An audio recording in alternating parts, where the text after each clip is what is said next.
122페이지입니다.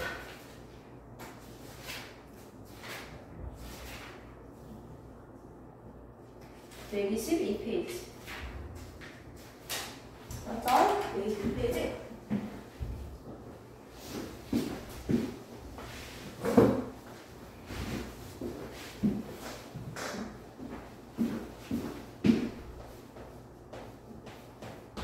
오토 122페이지. 오늘 숫자는 좀 마무리 좀 해봅시다. 제발. 그리고 다음 주가 아니에요. 목요일부터는 우리가 일단은 먼 진도를 나가도록 할게요. 해류에 대해서 나와 있네요. 자, 지금까지 배웠던 내용 중에서 우리가 맨 처음 배웠던 게 8단원이었어요. 지금은 7단원을 배우고 있고요. 자, 중2에서도 5단원 뭐가 있었다? 기간기가 있었죠.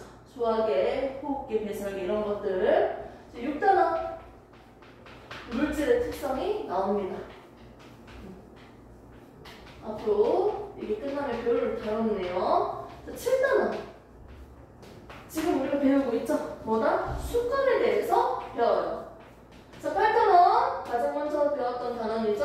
뭐가 나왔다? 열과 우리 생각했죠? 열이 나왔죠? 좋습니다. 근데 이 7단원도요 우리가 어디까지 배웠어요? 기억나는 거 있습니까? 첫 번째, 그렇지, 숫간. 물이 어디 가장 많은지 맞죠? 그러면서 그렇지. 어이구, 이제 다 나오죠? 그 소수점까지. 자, 이거 영상 올린 거 본 적 있어? 나 혼자 보고 막 끄끄끄 웃었는데. 자, 그래서 가장 많은 거 수자원, 우리가 쓸 수 있는 물을 수자원이라고 하는데 어디에 많이 쓰는지까지도 했었죠. 그러고 난 뒤에 우리는 표층 수온을 봤어요. 세계 지도를 펼쳐놓고 전 세계 지도를 펼쳐놓고 봤을 때 수온 분포가 저緯도가 따뜻하다라고 봤어요. 저緯도가 따뜻한 이유는 또 그럼 되게 잘 들었네요. 저緯도가 따뜻한 이유는 뭐였어요? 무슨 차이 때문에? 지구는 둥그니까. 둥그니까 무슨 차이가 생겨요?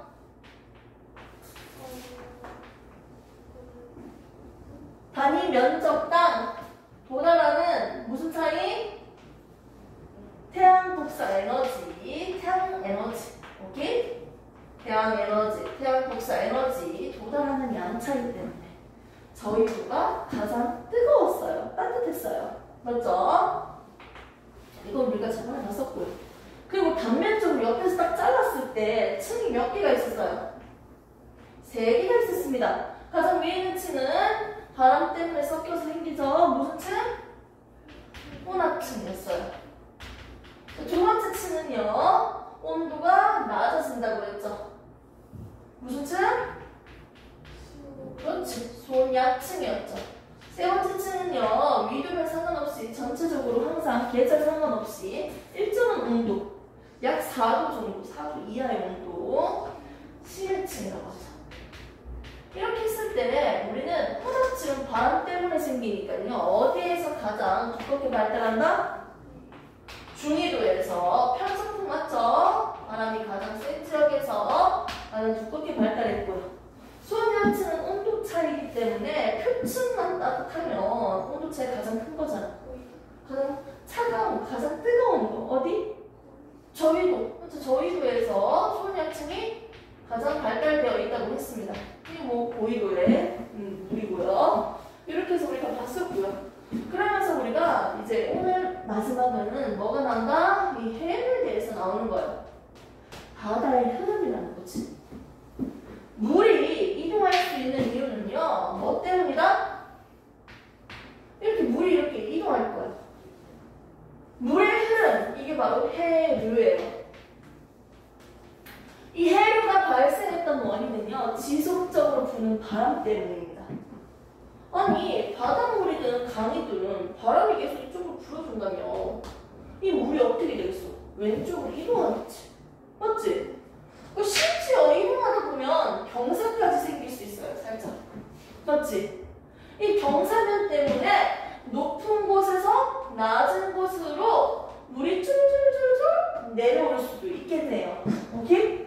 이렇게 지속적으로 부는 바람이 생기다 보니까 여기에서 왼쪽으로 우리가 봤을 때 지금 왼쪽이죠. 이렇게 해류가 발생합니다.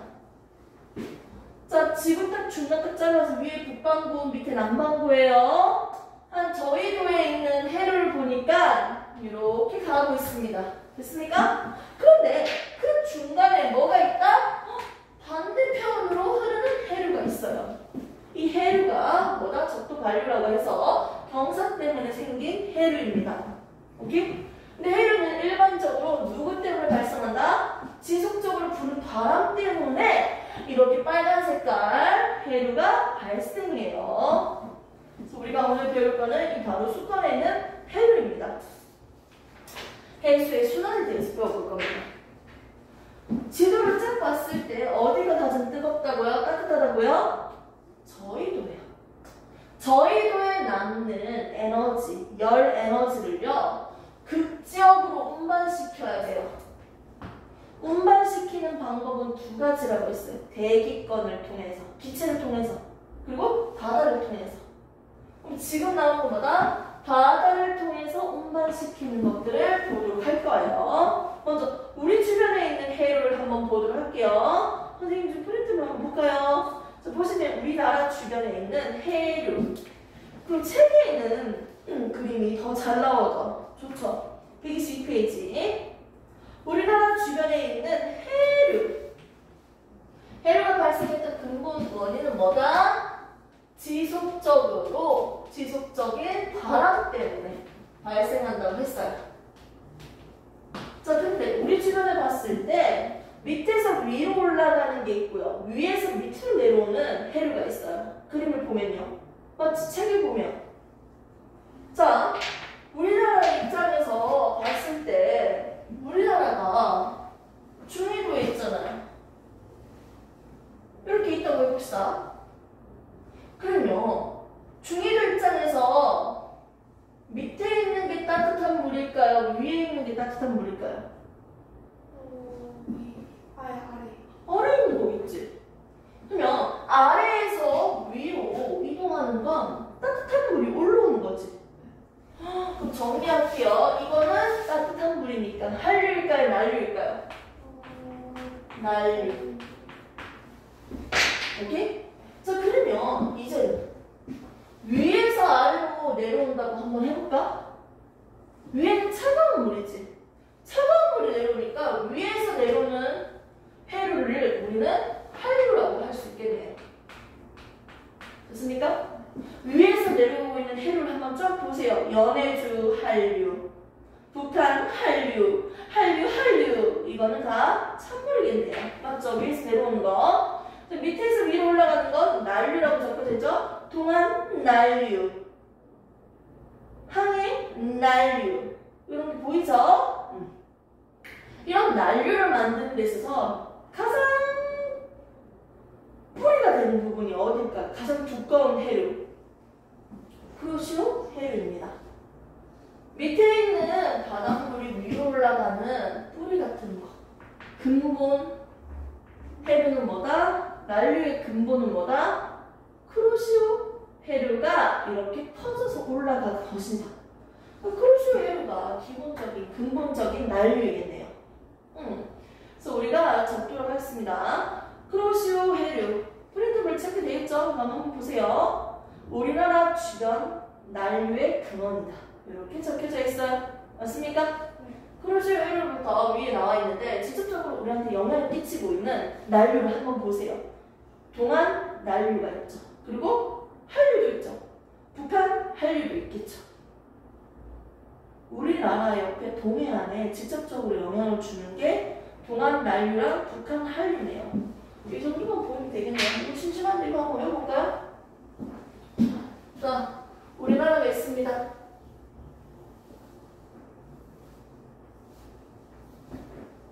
되게 귀여운데요. 자, 내려오는 거 뭐다? 한류죠? 무슨 한류? 북한 한류. 자, 밑에서 위로 올라간다. 그래서 무슨 한류? 동안 난류. 그리고 난류가 발생했던 근원은 뭐다? 무슨 난류? 크루시오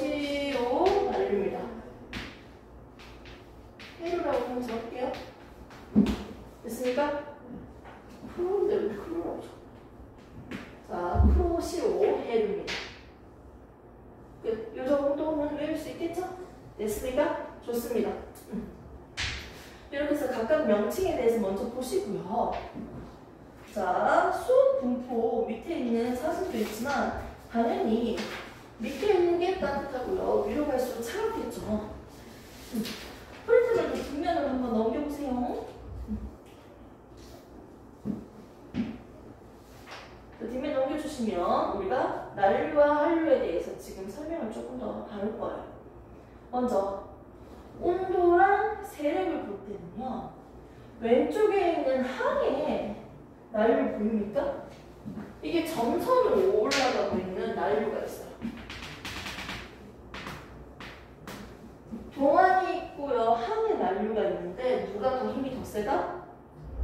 동안 난류가 더 세다는 걸 그냥 얘기하는 거고요. 바다 옆에 사는 친구들이요. 내륙 지역보다는 온도 변화가 적어요. 뭐가 있습니까? 물이 있습니다. 온도 변화가 더 적기 때문에 당연히 온도는 상대적으로 온도 변화는 내륙 지역에 있는 친구보다는 해안가 근처에 살고 있는 친구일수록 온도 변화가 적은 친구들이에요. 자, 그러면 지금 하나하나씩 볼 건데 어종의 분포에 미치는 영향에 대해서 볼 건데요. 자, 한류에 대해서 한번 보겠습니다. 한류. 적어놨죠? 한류가 플랑크톤이 풍부하다. 이 한류는요, 난류에 비해서 차가워요. 맞지? 근데 여기에는 뭐가 많다고요? 플랑크톤이 풍부하대요. 그러니까 플랑크톤이 쉽게 설명하면 작은 생명체야. 그러니까 물고기들도 잡아먹을 수 있는, 다른 생명체들 잡아먹을 수 있는 먹이에요, 먹이. 찬물에 플랑크톤이 상대적으로 더 풍부하기 때문에 이걸 먹고 자라나는 물고기들, 어종들이 더 풍부할 수밖에 없겠지. 그리고 한류의 영향이, 한류라는 이 조건에서 자라가는 어종도 있고요. 난류에서 자라가는 어종도 있겠죠.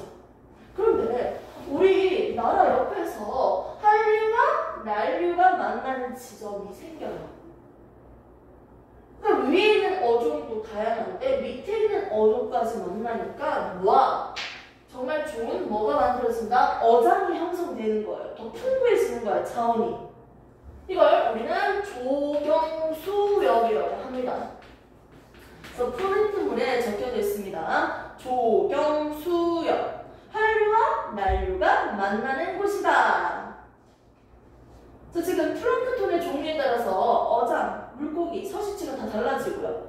해류의 종류에 따라서 각각의 바다의 어장들이 달라요. 근데 두 개가 만나니까 당연히 더 풍부할 수밖에 없겠지. 그런데 여름 같은 경우는요, 밑에서 부는 바람이 더 세고요. 여름. 자, 그리고 겨울 같은 경우는 위에서 부는 바람이 더 세요. 됐습니까? 바람 때문에 해류가 발생한다고 했는데 여름에는 밑에가 더 바람 세니까 이 조경 수역이 어디로 갈까요? 위로 올라가겠죠. 오케이? 언제? 여름. 자, 그럼 겨울 같을 때는요, 조경 수역이 어디로 갈까요? 그렇지. 위에서 부는 바람이 더 세니까 아래로 형성되겠네요. 됐습니까? 그게 바람 때문에, 지속적인 바람 때문에 만들어지는 해류, 한류와 난류이기 때문에 계절에 따라서 조경 수역이 만들어지는 위치도 살짝 바뀔 수밖에 없어요. 이렇게 해서 우리가 지금 조경 수역까지 한번 확인을 해봤습니다. 그럼 밑에 있는 부분 한번 볼게요. 그림을 한번 보시면 2페이지 조경 수역이라고 해서 여기에서는요, 한류와 난류가 만나는 지점인데 좀 구체적으로 한번 적어볼까? 그러면 뭐가 풍부한 거예요? 여기서 당연히 플랑크톤은 한류에 많다고 했잖아요. 플랑크톤이 풍부하고요. 그리고 용존 산소량이 적혀져 있습니다. 산소가 많다는 거지.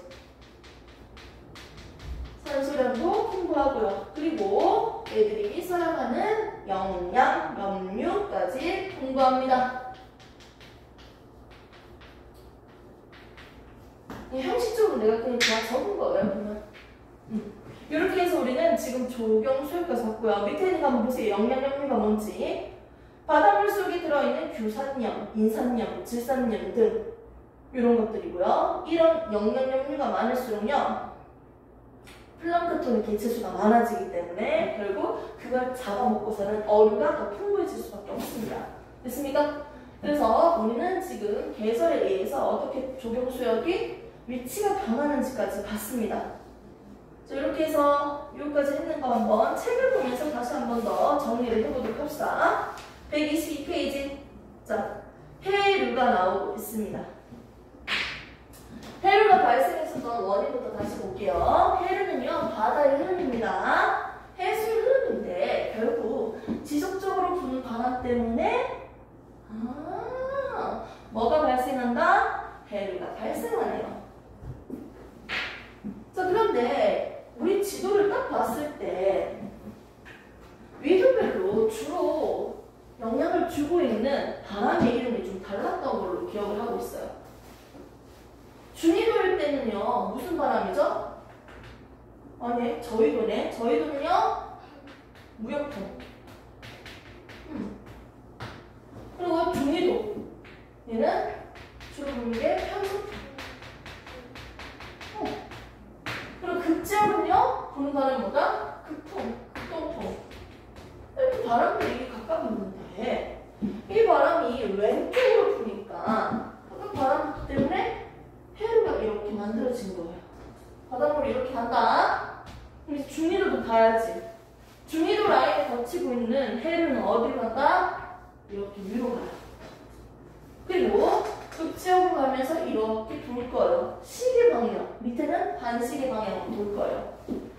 이 바람 때문에 저런 해류가 발생했는데, 그러면 정리하겠습니다. 여기에서 불고 있는 해류는요, 누구 때문에 만들어진다? 무역풍 때문에 만들어져요.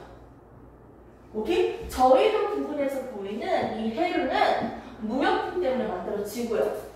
여기에 저위도에 있는 물이 위로 고위도로 올라가고 있는 해류가 보이죠? 난류. 얘는 중위도 지역이니까 편서풍 때문에 분다 이렇게 얘기하시면 안 돼요. 무역풍 때문에 왼쪽으로 따뜻한 물이 이동했잖아. 맞지? 온도 차이도 발생했고요. 여기서 올라가고 있는 난류도요. 누구의 때문에? 무역풍 때문에 발생한다. 이렇게 보셔야 됩니다. 그리고 위에 한 바퀴 쭉 돌고 내려오는 게 보이죠?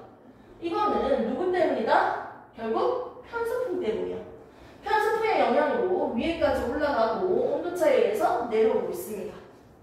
이렇게 해서 우리는 각각 바람에 따른 해류의 움직임을 볼 수 있습니다.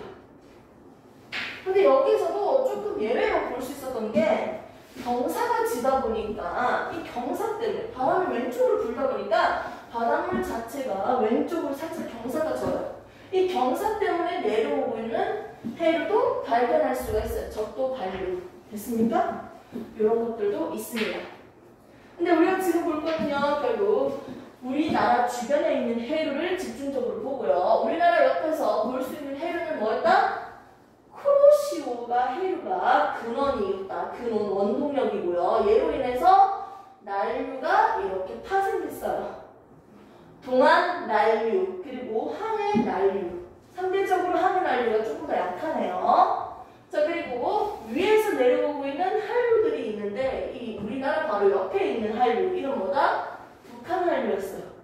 이렇게 북한 한류와 동안 난류가 만나는 것을 우리는 어장, 좋은 어장이다. 플랑크톤이 풍부한 한류까지 만났네. 그래서 얘를 조경수역이라고 했고요. 이 조경수역에는요 뭐가 많다?